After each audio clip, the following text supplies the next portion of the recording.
नगरी उड़ले सुगनवा उजाड़ भइल नगरी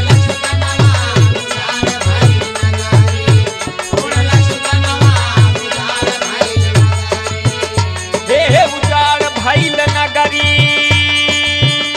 हे उजाड़ भइल नगरी उड़ले सुगनवा उजाड़ भइल नगरी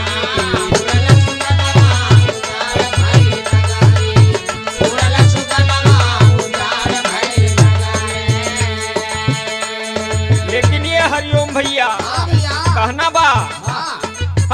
लाख जुगुती सखी कैली जतनवा हो कैली जतनवा